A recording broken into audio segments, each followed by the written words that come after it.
நம்முடைய கர்த்தராகிய இயேசு கிறிஸ்துவ நாமத்தினால் உங்களுக்கு வாழ்த்துக்களை தெரிவித்துக் கொள்கிறேன். பிரியமானவர்களை, இன்றைக்கு நாம் பார்க்க இருக்கிற தேவனுடைய செய்தி கிறிஸ்துமஸ் என்ற அந்த தலைப்பின் கீழாக தேவனுடைய வார்த்தைகளை பார்க்க இருக்கிறோம். அதற்கு முதலாவதாக தேவன் என்னென்ன பண்டிகைகளை நியமித்து இஸ்ரேல் ஜனங்களிடத்துல கை கொள்ளும்படியாக சொன்னார் என்ற அந்த காரியங்களை முதலாவது நாம் பார்க்கலாம். மோசேயை தேவன் அழைத்து, நீ இஸ்ரேல் புத்திரரிடத்துல ஒரு சில பண்டிகைகளை நீங்கள் எனக்காக கொண்டாட வேண்டும் என்று சொல்லி தேவன் பண்டிகைகளை அவர் ஏற்படுத்தினார்.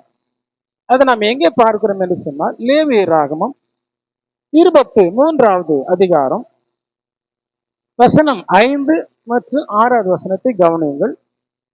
1ஆம் மாதம் 14ஆம் தேதி அந்தி நேரமாயிருக்கிற வேளையில கர்த்தரின் பஸ்கா பண்டிகை, ஆபிப் என்று சொல்லக்கூடிய அந்த மாதத்தில், அது முதல் மாதம், அந்த மாதத்தில் 14ஆம் தேதி பஸ்கா பண்டிகையை கொண்டாட வேண்டும். அதை தொடர்ந்து 6வது வசனத்துல, அந்த மாதம் 15ஆம் தேதி கர்த்தருக்கு புளிப்பில்லா அப்ப பண்டிகையும் இருக்கும். 7ஆம் நாள் புளிப்பில்லா அப்பங்களை புசிக்க வேண்டும். பஸ்கா பண்டிகை ஒன்று, அதன் பின்பு புளிப்பில்லாத அப்ப பண்டிகை என்று சொல்லி இன்னொரு பண்டிகை கொடுக்கிறார். இப்ப 2 பண்டிகைகளை நாம் பார்த்தோம். 3ஆவதாக ஒரு பண்டிகை சொல்லுகிறார். 10வது வசனத்தை கவனியுங்கள். நீ இஸ்ரவேல் புத்திரரோடு சொல்ல வேண்டியது என்னவென்றால், நான் உங்களுக்கு கொடுக்கும் தேசத்திலே நீங்கள் போய் சேர்ந்து அதன் வெள்ளாமையை அறுக்கும் போது உங்கள் அறுப்பின் முதற் பலனாகிய ஒரு கதிர்கட்டை ஆசாரனிடத்தில் கொண்டு வர கடவீர்கள். அறுப்பின் பண்டிகை, அறுவடை திருநாள். இஸ்ரவேல் ஜனங்கள் தங்களுடைய விளைச்சலை முதலாவது அறுக்கும் பொழுது அதுல முதலாக கட்டக்கூடிய அந்த கதிர்கட்டை காணிக்கையாக கொண்டு வந்து தேவன் இம்மட்டுமாய் விளை செய்தார் என்று சொல்லி ஒரு பண்டிகை பண்ண வேண்டும். அதுக்கு பேர் அறுப்பின் பண்டிகை. அதனை தொடர்ந்து 16வது வசனத்தை கவனிங்கள். 7ஆம் ஓய்வு நாளுக்கு மறுநாளாகிய 50ஆம் நாள் மட்டும் நீங்கள் எண்ணி கர்த்தருக்கு புதிய போஜன பலி செலுத்த கடவீர்கள். இந்த அர்ப்பின் பண்டிகை முடிந்ததும் அதிலிருந்து 50 நாளை எண்ணிக்கொண்டு வர வேண்டும். 7 வாரங்கள் முடிந்து 8வது வாரம் 1வது நாளில், அது ஞாயிற்றுக்கிழமையாக இங்கு சொல்லப்பட்டிருக்கிற அந்த நாளில நீங்கள் பண்டிகை கொண்டாட வேண்டும். அந்த 50வது நாளோட பெயர் தான் பெந்தேகொஸ்தே என்று பொருள். ஆகவேதான் அப்போஸ்தலர் 2ஆம் அதிகாரத்தில் நாம் பார்க்கிறோம், பெந்தேகொஸ்தே என்னும் நாள் வந்த பொழுது என்று சொல்லி. ஆக இது வாரங்களின் பண்டிகை என்று பொருள் போடும். இதற்கு இது வாரங்களின் பண்டிகை. நாம் இதுவரையிலும் பஸ்கா பண்டிகை பார்த்திருக்கோம், புளிப்பில்லாத அப்ப பண்டிகை, அறுவடை பண்டிகை, வாரங்களின் பண்டிகை. இதுவரை 4 பண்டிகை ஆயிருக்கு, தேவன் நியமித்தவைகள். அதனை தொடர்ந்து 24வது வசனத்துல ஒரு பண்டிகை சொல்லுகிறார். என்ன சொல்லுகிறாருன்னு சொன்னா, நீ இஸ்ரவேல் புத்திரரோட சொல்ல வேண்டியது என்னவென்றால், உங்களுக்கு 7ஆம் மாதம் 1ஆம் தேதி எக்கால சத்தத்தால் ஞாபக குறியாக கொண்டாடப்படுகிற பண்டிகை என்கிற சபை கூடம் பரிசுத்த ஓய்வு நாளாய் இருப்பதாக. ஞாபக குறியாக ஒரு பண்டிகை, அது 7ஆம் மாதத்துல செய்ய வேண்டும். பாருங்க, மாதங்களையும் அந்த பண்டிகைகளையும் தேவன் திட்டமிட்டு இந்த பண்டிகையை இந்த மாதத்தில் தான் நீங்கள் செய்ய வேண்டும் என்று தேவன் சொல்லுகிறதை நீங்கள் கவனித்துக் கொண்டு வாரும். அப்ப 7வது மாதத்துல ஞாபக குறியாக எக்காலங்களை ஊதி ஒரு பண்டிகை கொண்டாட வேண்டும். அதனை தொடர்ந்து 34வது வசனத்தை கவனியுங்கள். நீ இஸ்ரவேல் புத்திரரோட சொல்ல வேண்டியது, நீங்க இஸ்ரவேல் புத்திரர் சொல்றாரு, அதை நீங்க கவனிக்கணும். இது இஸ்ரவேலர்களுக்கு மாத்திரம் சம்பந்தப்பட்ட ஒரு காரியம். இந்த பண்டிகைகள் எல்லாம் இஸ்ரவேலருக்கு சார்ந்தவைகள், உனக்கும் எனக்கும் இல்லை. அதை நீங்க புரிந்து கொள்ள வேண்டும். ஆகவே இந்த 34வது வசனத்தை கவனிங்கள். நீ இஸ்ரவேல் புத்திரரோடு சொல்ல வேண்டியது என்னவென்றால், அந்த மாதம், அந்த 7ஆம் மாதம் 15ஆம் தேதி முதல் 7 நாள் அளவும் கர்த்தருக்கு ஆசரிக்கும் கூடார பண்டிகையாக இருப்பதாக. இங்கு கூடார பண்டிகை என்று ஒன்று சொல்ற. அந்த 7ஆம் மாதத்துல ஞாபகக்குறியாக முதலாவது நாளிலையும் 15ஆவது தேதியில இங்க என்ன சொல்லுகிறாருன்னு சொன்னா, கூடார பண்டிகை ஒன்று நீங்கள் செய்யுங்க. இதுவரையிலும் நம்ம 6 பண்டிகைகளை பார்த்தோம். இந்த 6 பண்டிகைகளும் இஸ்ரவேலர்களுக்கு உரியது. தேவன் அவர்கள் செய்யும்படியாக கட்டளை கொடுத்தது. இதுல என்ன ஒரு மாற்றம்? மோசேயின் கையில, மத்தியஸ்தன் கையில இதை கை கொள்ளும்படியாக தேவன் சொன்னார்.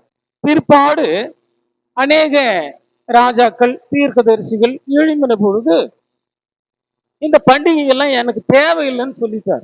நீங்க நல்லா கவனித்துக் கொள்ளுங்கள். இந்த வேத வசனங்களை நீங்கள் கோடிட்டு வைத்துக் கொண்டு, தேவன் பல பண்டிகைகளை கொடுக்கிறார், அதை வேண்டாம் என்று சொல்லுகிறார்.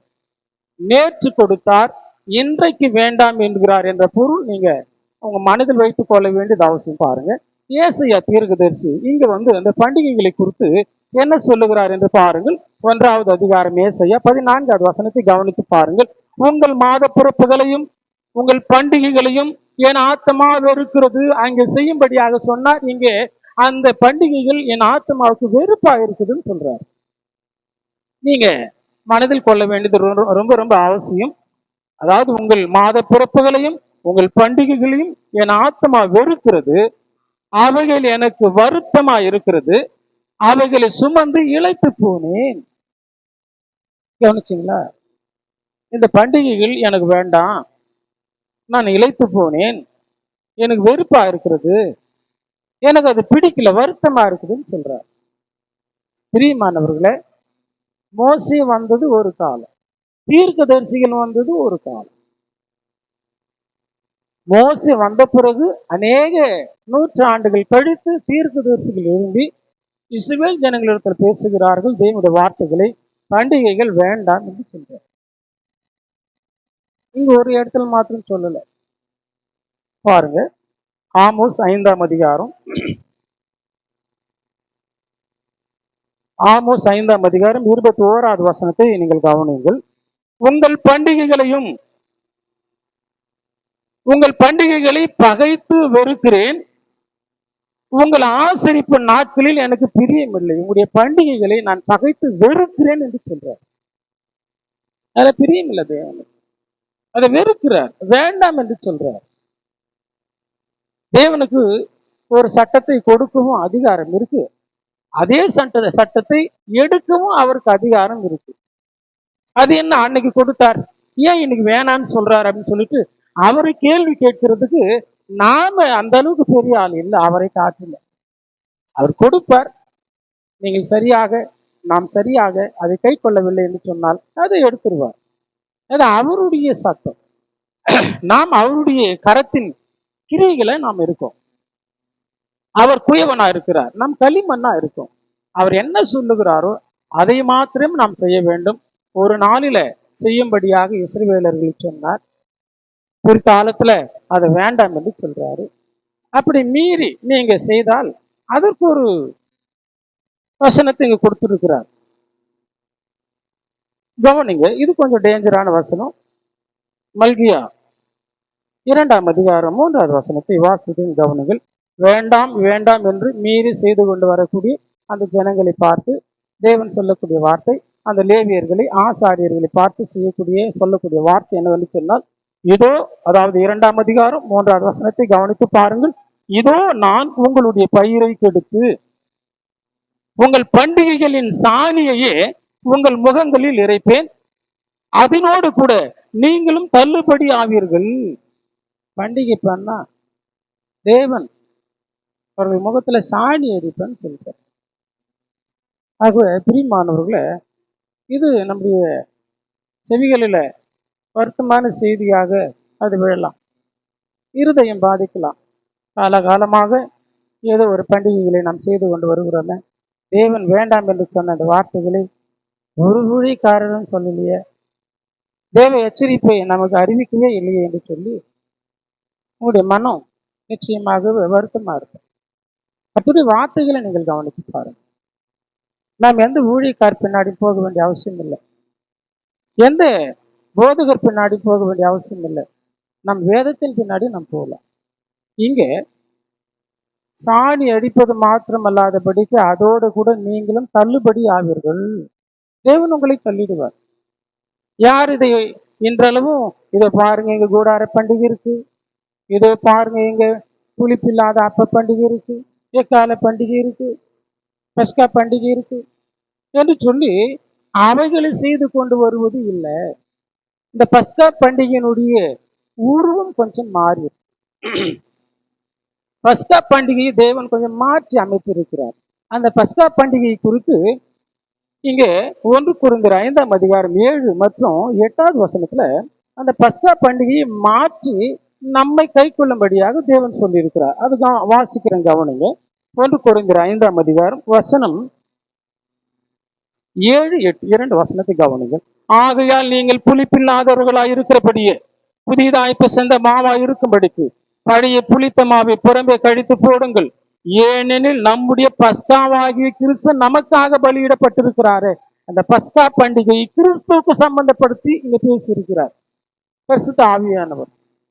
இன்னைக்கு பஸ்கா பண்டிகை என்பது ஒவ்வொரு ஞாயிற்றுக்கிழமைகளிலும் அப்பம் விட்டு திராட்சரசத்தை பானம் பண்ணுகிறோமே, அது இன்னைக்கு பஸ்காவாக இருக்கிறது. பழைய ஏற்பாட்டில் சொல்லப்பட்ட அந்த பஸ்கா கிடையாது, அது நிழலா இருக்கு. இங்க நிஜமான பஸ்கா. வாரந்தோறும் நாம் சபை கூடி வந்து அந்த அப்பத்தையும் திராட்சரசத்தையும் புசித்து பானம் பண்ணுகிறோமே, அது நமக்கு பஸ்காவாக இருக்கிறது. 8வது வசனத்தை கவனிங்கள்.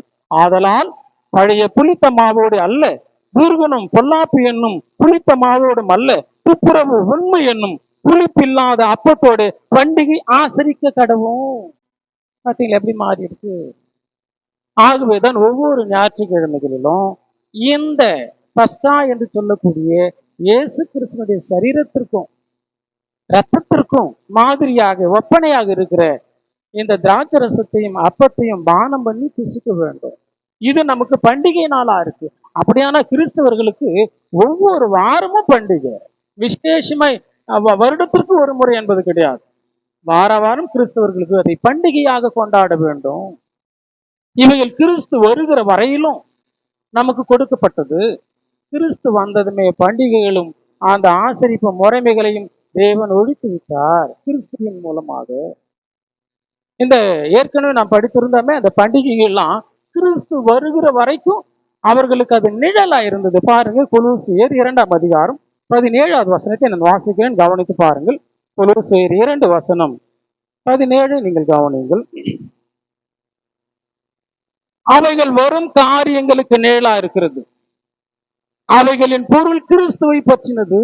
ஏன் அப்படியான அவைகள் எல்லாம் கொடுத்தார் இன்றைக்கு வேண்டாம் என்று சொல்லுகிறார் என்று சொன்னால், இயேசு கிறிஸ்து வருகிற வரைக்கும் அவைகள் கொடுக்கப்பட்டது. ஆகவேதான் 16வது வசனத்துல நீங்கள் கவனித்து பார்க்கும்போது, ஆகையால் போஜனத்தையும் பானத்தையும் குறித்தாவது பண்டிகை நாளையும் மாத பிறப்பையும் ஓய்வு நாட்களையும் குறித்தாவது ஒருவனும் உங்களை குற்றப்படுத்தாது இருப்பானாக. இன்றைக்கு ஓய்வு நாள் ஆராதனை இல்லை, இன்னைக்கு பண்டிகைகள் இல்லை, மாத பிறப்புகள் என்று சொல்லி மாதத்துக்கு ஒரு முறை விசேஷமா செய்வது கிடையாது. எவ்வளவு அற்புதமான காரியங்களை பரிசுத்த ஆவியானவர் பதிவு செய்திருக்கார். அவங்க பிரியமானவர்கள், அந்த தேவனுடைய சொன்னாங்க. இப்படி இவ்வளவு காரியங்களை தேவன் அறிவித்து இனி எந்த பண்டிகையிலும் கிறிஸ்தவர்களுக்கு இல்லைன்னு சொல்ல வர. அதை நீங்கள் புரிந்து கொண்டு வரப்போகிற 25ஆம் தேதி டிசம்பர் 25 கிறிஸ்துமஸ் என்று இயேசு கிறிஸ்துவை பிறப்பாக கொண்டாடுகிறார்கள். நிச்சயமாகவே அது தேவனால் கொடுக்கப்பட்ட சட்டமே இல்லை, இது மனிதர்கள் பண்ணினது. கிபி 325ஆம் ஆண்டு கான்ஸ்டன்டைன் என்று சொல்லக்கூடிய ரோம பேரரசர் இஸ்ரவேலர்கள் ரோமில் இருக்கிறவர்கள் எங்களுக்கு ஒரு பண்டிகை வேண்டும் என்று அவரிடத்தில் கேட்டபோது, அந்த கத்தோலிக சமயத்தை சார்ந்தவர்கள் அங்கே முறையிட்ட பொழுது அந்த கான்ஸ்டன்டைன் சொன்னார், டிசம்பர் 25ஆம் தேதி நாங்கள் ஒரு பெண் தேவதையை கொண்டாடுகிறோம், சேட்டர்லேனியா அந்த பெண் தேவதையின் பெயர். டிசம்பர் 25 சேட்டர்லேனியா என்று சொல்லக்கூடிய அந்த கடவுளை நாங்கள் கும்பிடுகிறோம், அந்த நாளில உங்கள் கடவுளை நீங்க கும்பிட்டுங்கன்னு சொன்னதுதான் அது. மனுஷன் சொன்னது, இவர்கள் கேட்டது. அன்றைக்கு கிறிஸ்து பிறந்தார் என்பதுக்கு இல்லை. முதல் கணக்கெடுப்பு நாளில, மக்கள் தொகை கணக்கெடுப்புல இயேசு கிறிஸ்து பிறந்தார் என்று அங்க பதிவு செய்யப்பட்டிருக்கிறது. ஆனா இன்றளவும் உலக கணக்கெடுப்புல, உலக கணக்கெடுப்பு நாளாக நாம் கொண்டாடக்கூடிய அந்த நாள் எதுன்னு சொன்னா ஜூலை 11ஆம் தேதி தான் உலக மக்கள் தொகை கணக்கெடுப்பு. ஜூலை 11. நம்ம இந்தியாவில் முதல் கணக்கெடுத்த நாள் வந்து 1872ஆம் ஆண்டு இந்தியாவுடைய மக்கள் தொகை கணக்கெடுப்பு முதலாக அந்த அரசாங்கம் ஏற்படுத்தினது. ஆக இந்த மக்கள் தொகை கணக்கெடுப்புக்கும் இயேசு கிறிஸ்து பிறந்திருக்கும் நிறைய வேறுபாடுகள், இங்கே நாம் கொண்டாடுவதற்கும் நிறைய வித்தியாசங்கள் இருக்கு. ஏதோ உங்களுக்கு ஒரு பண்டிகை வேண்டுமா, நீங்கள் செய்து கொள்ளுங்கள் என்று சொல்லி அந்த ராஜா சொன்னதுனால, ரோம பேரரசன் சொன்னதுனால இன்றளவும் ரோமன் கத்தோலிக்க அந்த சபையை சார்ந்தவர்கள் செய்கிறது. இன்றைக்கு பிரத்யேகமாக ஆவிக்குரிய சபைகள், ஆவிக்குரியன்னு சொன்னா இந்த வசனத்தின்படி வாழக்கூடியவர்களும் அந்த விக்கிரக ஆராதனைக்கு அவர்கள் இடம் கொடுத்துட்டாங்க.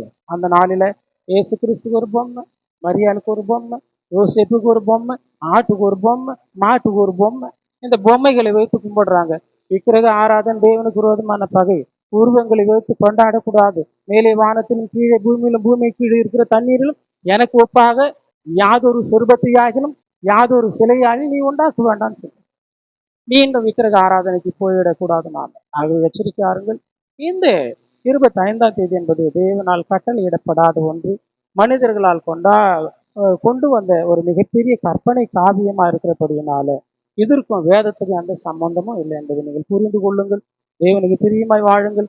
கிறிஸ்தவர்களுக்கு பண்டிகைகள் இல்லை என்பதை மனதில் கொள்ளுங்கள். தேவன் தாமே உங்களை ஆசீர்வதிப்பாராக.